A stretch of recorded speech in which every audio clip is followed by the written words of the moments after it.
All right, Billy D with another super exciting podcast, the Cal Jam podcast. And as I've said many times, and I know he gets upset with me when I say that, but he's one of my favorite speakers in the chiropractic profession, as he laughs right now. But I love this dude. I love everything he's done for chiropractic. He's really validated chiropractic as far as, it's given me the certainty that I have in my practice. I've done his program twice, which I recommend to everybody in the profession, especially if you're having any disconnects on how powerful chiropractic can be. But what are you bringing to Cal Jam this year? I mean, and let me say one other thing before we move on. I mean, it was you that really promoted me when I was at your wellness program to initiate this whole Cal Jam project that I've started. And, I bumped... Project, Billy, it's not a project anymore, man. It's a movement. It's a mission, yeah. It's a revolution is the way that's good, yeah. Yeah. Project so I just want to thank you from the bottom of my heart for everything that you've done for the profession and for me. And just, you've really motivated me. And you're one of my biggest mentors in the profession. I just want to say that. Thanks. Okay. Appreciate it. And you're looking good today. Look at you in the flannel. I know you like the flannel. I was going to wear a toque, too. I should have worn the grunge. You should have worn gone total grunge. You could have had some Nirvana on in the background. You would have been the full Seattle look going on there. But it looks nice with the little library in the background too, and the fireplace. Hey, you see that picture on the back there? Can you see that in there? Yeah, it looks like an atlas. Blackfish. You know what that is? What? Can I tell a good story? You can tell as many stories as you want. Man. So listen, Chestnut, I'm down in New Zealand doing their annual chiropractic association convention, right? And one of the guys down, he's actually an American guy who's living in Nelson, and he asked me, because he found out I was going down there, John Dawson's his name, and Dr. John Dawson, he asked me if I'd come to his town and do a public talk in a theater in his town. It's a really cool little town. There's this beautiful old Victorian theater. So anyway, we fill it up, and it went really well. It was a neat talk, and I was on my way going further south to do this other meeting. But anyway, so one of the guys in the audience is one of the other chiropractors from the town, and his name is John Loveday, and the guy is a former All Black dude. Oh, like New Zealand All Black rugby player, right? So I'm basically, in a tizzy of just joy just to meet this guy. Anyway, we go down and to Queenstown where I'm doing the conference, and I ended up just hooking up with this guy and his wife for dinner. And anyway, we just hit it off. And he's just a great guy. I went to Palmer, and he's the only chiropractor in the history of the New Zealand All Blacks, which is hard to explain to people who don't understand rugby how important that would be. But it would be, as important as any soccer team in Brazil. It's just they're worshipped. This guy still gets people coming to his practice to sign stuff so that they can get all the living All Blacks signed in one thing. Anyway, it's kind of neat. So anyway, me and him and his wife, Helen, beautiful woman, we hit it off. And so the next day, the guy presents me. I give it, right? With his 100-year anniversary All Black tie. No way. Which are like, dude, irreplaceable. And I'm almost in tears if I had any emotion. So yeah, exactly. So anyway, I gave him a book and some stuff, and we just hit it off. And then maybe a month, 6 weeks later, that jersey behind me, a worn jersey, one of 3 that he has that he actually wore as a New Zealand All Black, arrives at my door with a beautiful letter about just how, he was just moved about, having that certainty in chiropractic that you were talking about from your talk, and how we just got along, and his passion is renewed. And anyway, man, it was just one of the nicest things that's ever happened to me. And so I framed the jersey and the letter and his picture from his All Black days, and it's just one of those great connections you make in chiropractic, and lifelong friend, and just a beautiful gesture, So you're gonna make me cry. You know me, I'm Mr. Sensitive. Isn't that nice, man? No, that's beautiful, dude. It's just that's one thing that's so beautiful about this profession. There's so many amazing people within our profession, and there's so many lovers in our profession, and we're so blessed to be in this profession. And it's just, I get that stuff too all the time, and people are just, people want to show their love for you, especially when you give so much to them, and it's just... That's the thing with Billy, for traveling around and being in planes by yourself and being alone in hotel rooms on your birthday and all the crap that we get do, right? Right. Something like that just goes, wow, I'm really, and you know what it's like, but some other things maybe we'll share later, but just when you see people, when you leave, and what's left behind is that people love what they do more, and they have more self-esteem and self-confidence. Right. They get a renewed fire to help people. I mean, it's beautiful. It's nice. Right. So can I touch base on one other thing then? It's like I've noticed this too. I think a lot of the graduates from some of the colleges too just don't have that confidence anymore in chiropractic, because I don't even think that's even being taught in chiropractic anymore. Yeah, and again, for me, what I look at it is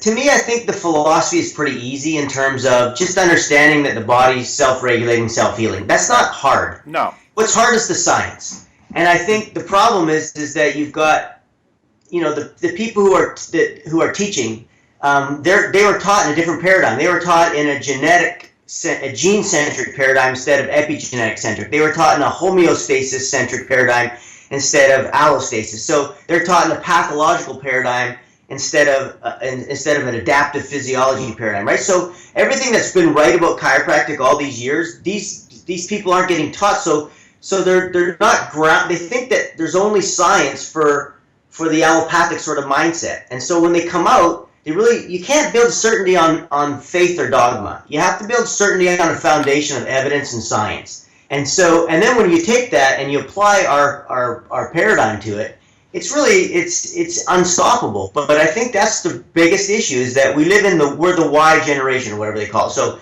people actually want to know why, and everybody values evidence and science, and it's not the be all and end all, but it's important. And right. So without that, I just don't think. I mean, Bill, you're not short on philosophy or the paradigm, but when you took those certification modules, it changed everything for you. Right. Because then what you realized was, hey, it's not just my belief. There's an enormous amount of evidence out there showing that what we're doing is correct. The right. paradigm's correct. The way we look at health is correct. The way we look at illness is an adaptation rather than innate or inherent pathology is correct. I mean, dude, we're right. Right. And we've always been right. And we're effective, and we're cost effective, and so I mean, I think that without that, it's hard to be a chiropractor without that incredible inner certainty and ability to defend it with science, right? Because you can't quote BJ in a scientific debate. You know what I mean? Right. So the problem is that eventually it gets down to a scientific debate. Then back them up with some science on top of it. That's what I'm saying, though, right. Billy. Eventually it comes down to a scientific and evidence debate, no matter where you are, right? Unless you're living in your own little world somewhere, in an isolated sort of world, right? Eventually you got to come out into the real world, and the debate is going to be science and evidence. I don't care. I mean, right? Right. So if you don't have that, and the other stuff on top, right? Science, art, and philosophy, I get it. But if you don't have that as the foundation, you're just not going to win very many arguments. And when you lose a lot of arguments, you lose your self-esteem and your certainty. Right. And I mean arguments even with your, maybe not always arguments, but just if you can't answer the questions yourself, if you don't have an answer for those deep questions and you don't have evidence to back it up, mm-hmm. You know what I mean? But I think with what's going on so much in science today, a lot of the science is bogus science too. Of course. In fact, I think a majority of it, a lot of it in these medical journals, is basically just paid for pharmaceutical, just propaganda to sell their agenda and keep their agenda alive. I mean, yeah. So Billy, science has gotten a bad name too. It's science. It's just not valid evidence, right? So it's very hard for most people to understand the difference between those two things. And all professions are guilty of producing some of that stuff. But the truth is, the biggest deal is that once people are armed with the idea of sort of what valid means, and so they can sort of understand that. I mean, I think that it doesn't take a rocket scientist to figure out that, when you can look at a review of literature that says, for back surgery as an example, right, that there are thousands of articles written and no evidence. Right. Right. So that's a quote from Carnegie, from the head of orthopedics at Stanford. Right. There's thousands of articles. Right. Right. But no evidence, meaning that they just keep producing this stuff. But the design of the studies is so poor that they literally, there's no evidence. And that would be the same for all the modalities that have been taught for so long. They almost teach modalities if they have more evidence than an adjustment. It's a shame, right? Because when you get right down to it, the most evidence-based intervention there is, right, for spinal health care to restore function to a spine and even remove, or resolve symptomatology and restore function is an adjustment. Right, of course. But not very many people know that coming out of college, Billy. Right. And if you don't know that, and you're not grounded in that, I think it can make being a chiropractor difficult. You either have to become a sort of dogmatic, preacher of the chiropractic gospel and just turn yourself off to all the other stuff, or you end up with a bunch of doubt. And as you and I know, there's a lot of people out there with an enormous amount of doubt.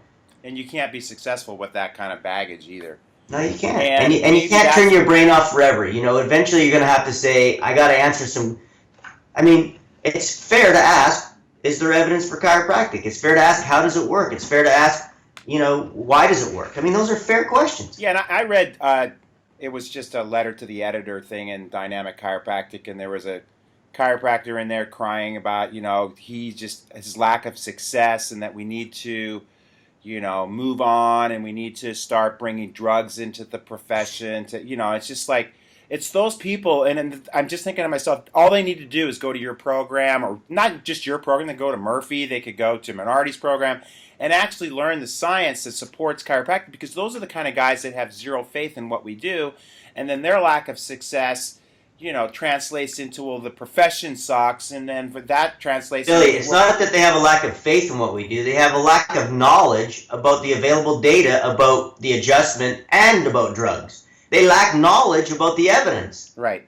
They're acting on faith. That's the problem, dude. Faith doesn't always mean you're going to believe what you and I believe. Faith. The problem with faith in healthcare is that it's got no place in healthcare in terms of you can't choose what your clinical intervention should be or determine where to intervene based on faith. And those people basically have faith in drugs. Right. But it's unfounded. Exactly.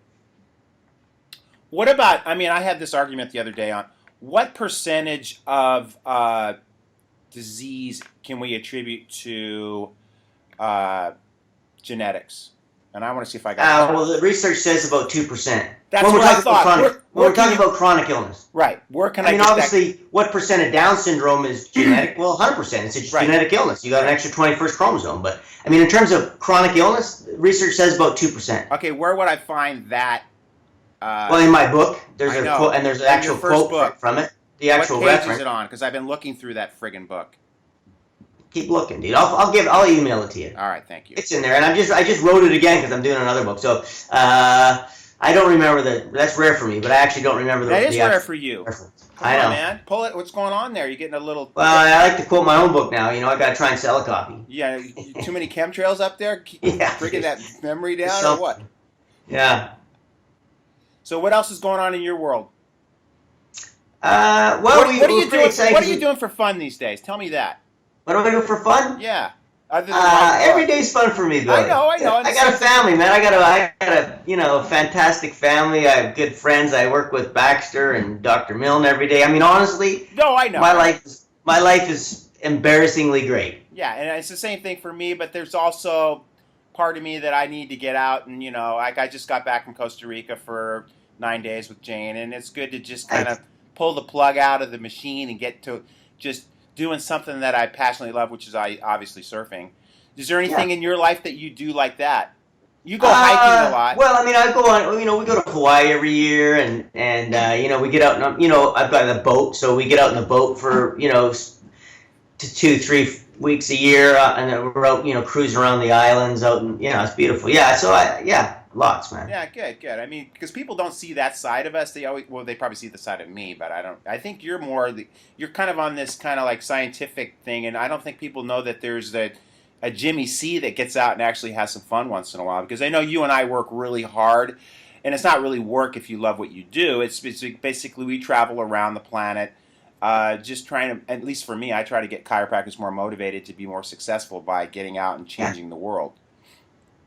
Yeah, and again, I'm lucky because I actually enjoy science. So when I'm reading during the day, or I'm writing, or we're putting stuff together for our protocols or help people, I actually truly enjoy them. And I admit, I probably should admit that because maybe not everyone gets to have that great privilege. But honestly, there's always garbage that comes along with it, but it's never related to what I love doing. It's always somebody doing something unethical or there's a lack of integrity somewhere. Now that is always a hassle, but that's true of everything. But Right.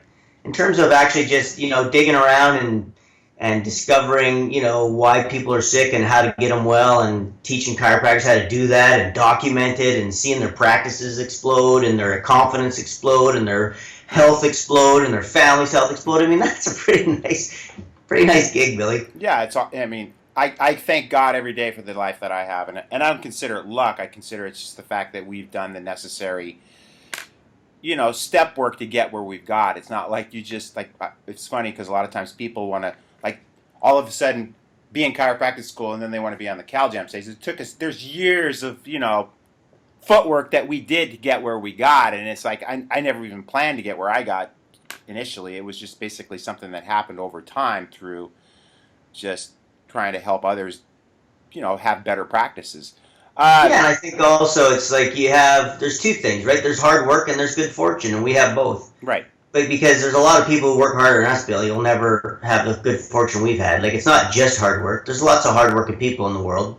We just happen to be working hard in a profession that's given us this opportunity, and we've had, great people help us and teach us, and so I always say it's both. It's hard work to take advantage of the incredible opportunities that we can't take credit for. Right. Now, my whole mission with CalJam has not only focused on just chiropractors, but we're trying to get this whole transition to where we bring the general public in.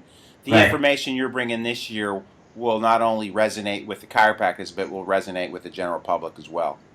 Dude, if it doesn't resonate with the general public, what's the point of talking about it with a chiropractor? I mean, the point is our customer base is the general public. So, I mean, if what we're doing isn't appealing to the general public, what's the point? Right. And if you can't explain it in a way that's appealing to the general public, then most chiropractors aren't getting it either. Anybody's not getting it. I mean, the truth is the real deep truths in life are very simple.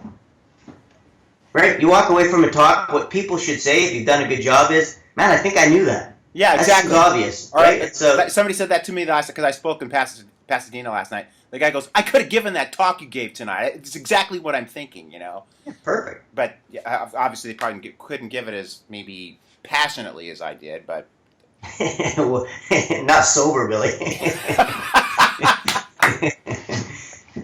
Now, you also, you wore that shirt today because you said you've been buffing up. You didn't want to scare people. No, I was just teasing you, Billy. Come on, dude. I don't want to unveil the guns until CalJam. You're saving them. And what about the ass model thing? Is that something that you're still working on? That's how I got through. That's how I paid my way through colleges. Yeah. You and my friend John Babick, you guys did that. Were you a dancer too, or was it just the modeling? No, just pure ass model. No, was that did you do any type of natural steroids, or was it squats, or what was it that got you? Yeah, I can't really disclose all that I did because it's proprietary, but yeah, there was some squats in there. You don't have some seminar on the weekends where you can learn? Well, I was thinking of doing that. A lot of people have asked me, but right now, I'm keeping it under wraps. Like your own buns of steel kind of thing, Yeah. Yeah, that's what it is. Okay. Do you have videos coming out, stuff too that goes? Yeah, but Billy, this is not. You can't do this in 10 minutes. You can't. And that's what I've always really loved about you. It's there's speakers, but there's great speakers, and when a speaker can actually use a little bit of humor and sense of humor, which you've got a great sense of humor, and not only you're smart, but you're funny as shit. That keeps people engaged. You can have somebody get up there and give you facts and all this shit, but if they don't keep you engaged and they don't make you laugh, they don't make, some speakers make you cry, some speakers make you feel rage. You've got to take people through those emotions to keep them involved and also motivate them to want to do the same thing. And I think, that's one of the things I think I'm good at. I have a way of maybe getting people motivated to go out and do the same thing and help others by speaking, there's an art to it, and it's an art that's obviously, something that's accumulated over time. The first time I spoke, I was pathetic, and it's and maybe I'm still pathetic. I just maybe sometimes, right? But I think it's just being yourself. I think exactly as you go through it, honestly. There's nothing that goes on that stage, or for me behind the stage, or in a closed room that they're all the same. I'm the same person no matter what. So yeah, Right. sometimes I'm pissed off about something, sometimes I'm laughing, but most importantly, I do have a sense of humor about myself as well. You know what I Right, mean? right. Let's not get too serious about ourselves here, Billy. Right, and the thing is, like, I've also thought this, like, more recently. I think that, like you said, you be yourself, but like when I'm on stage, it's almost like I'm having that discussion that I have in my head every day, but that I'm having that discussion with 2,000, 2,500 people, and it's very liberating. And I think as I've gotten older, I've gotten to a point where I'm less concerned about what others think about me, and I think people also appreciate that you're just being your authentic self, and you're just having an open communication about things that are important in your life, which should be important in other people's life, like number one, human health, and number two, preservation and sustainability of the planet for your kids and future generations. And that's what Cal Jam's about. Well, they're inseparable, Billy. You can't sustain the human population if you don't sustain the earth, because we're parasites on this earth. We live off of it. We are remoras, floating You don't think around on it's the a sharp symbiotic earth. Right? relationship between, or do you think we're just basic parasitic? Well, we are now. Right, right. We're the most invasive sort of toxic species on Earth, dude. No, But I mean, I don't. I think we're human the animal only. species was We're not the that way only. until recently. We're the only invasive species on the earth. Well, there's other invasive species, but they haven't done the damage we've done, right? I mean, all kinds of species have floated on a log and gotten to a different place, and all these things. I mean, Hawaii has got birds on it for because but anyway, the truth is that we are the most dangerous species on Earth, not only to ourselves but to every other species, and Right. that hasn't always been the case. I mean, we have the ability now with chemicals and with the bombs and thing. I mean, we And can be so GMO and incredibly everything else. destructive. Yeah, I mean, Right. we have the ability to literally change the planet in a way that it can't recover from, and Right. that's not true of any other species, right? Right. Some We other need to species might take over another species, that happens. Right. But they were never going to endanger all species and the Right. entire ability of the planet to sustain life. I mean, that's what we're doing, all for progress, right? Because we need more crap. Right. We need to buy more stuff. Have you read the book Sixth Extinction yet?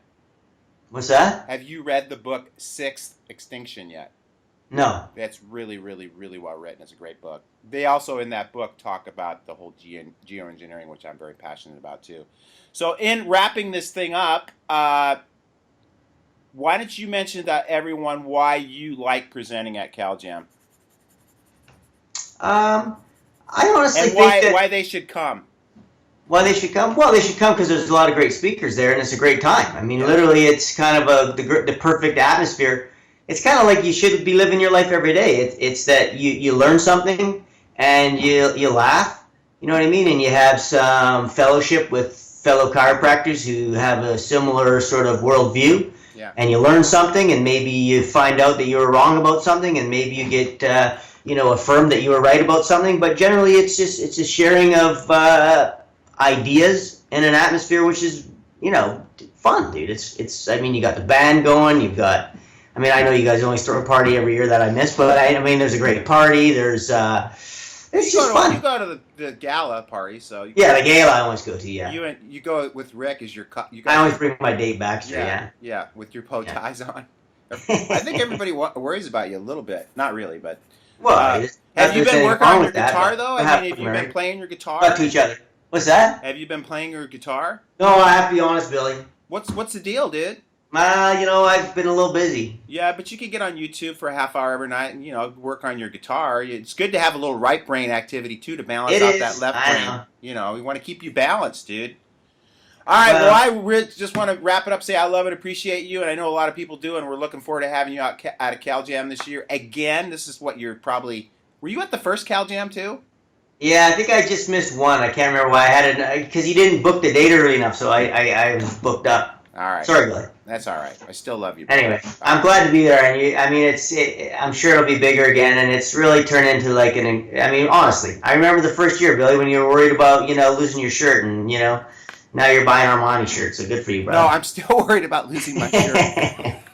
You know why? Because everybody waits to the last friggin' minute to buy their. Yeah, I know, it's stressful, dude. It's like chiropractic seminar. I got this big like ball of like debt over my head, and all of a sudden, last minute, everybody pays, and it's okay. Thank you, Lord, and I can stop sweating.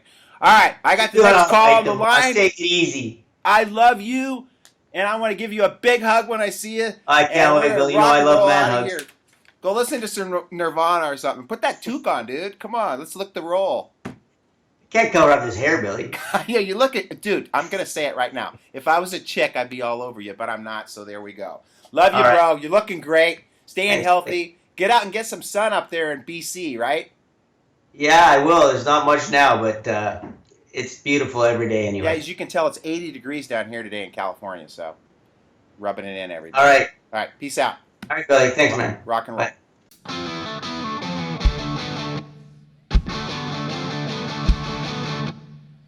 I love rock and roll! Not just one child. I said, you change it for the school. Not your emotion, their emotion. Well, because everybody has a self-healing mechanism. We know that. your community is desperately waiting for you to show up. Wake up out of your apathetic slumber. Tell the people all about the principles of chiropractic. Is you are the vessel of the change.